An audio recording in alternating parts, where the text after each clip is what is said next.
রাজ্যের বর্তমান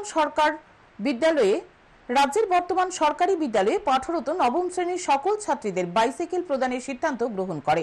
সেই মোতাবেক শিক্ষা দপ্তরটিকে প্রতি বছর নবম শ্রেণীতে পাঠরত ছাত্রীদের হাতে তুলে দেওয়া হয় বাইসাইকেল। শনিবার আগরতলা পুর নিগমের 17 নং ওয়ার্ডের উদ্যোগে 25 জন ছাত্রীর হাতে বাইসাইকেল তুলে দেওয়া হয়। উপস্থিত ছিলেন নিগমের মেয়র দীপক মজুমদার, 17 নং ওয়ার্ডের কর্পোরেটর শিখা ব্যানার্জি সহ অন্যান্যরা। নিগমের মেয়র দীপক মজুমদার জানান, রাজ্য সরকার সিদ্ধান্ত গ্রহণ করেছে প্রতিটি ছাত্রীকে বাইসাইকেল প্রদান করার বিষয়ে, যাতে করে পঠন পাঠনের ক্ষেত্রে ছাত্রীদের সুবিধা হয়। এই দিন নিগমের 17 নং ওয়ার্ডের অন্তর্গত 25 জন ছাত্রীর হাতে বাইসাইকেল তুলে দেওয়া হয়।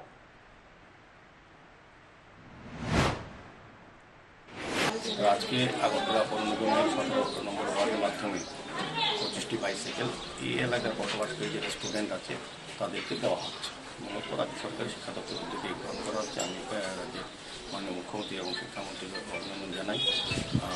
যারা সাইকেল দিয়েছেন তাদের সুবিধা হবে পড়াশোনা করার জন্য।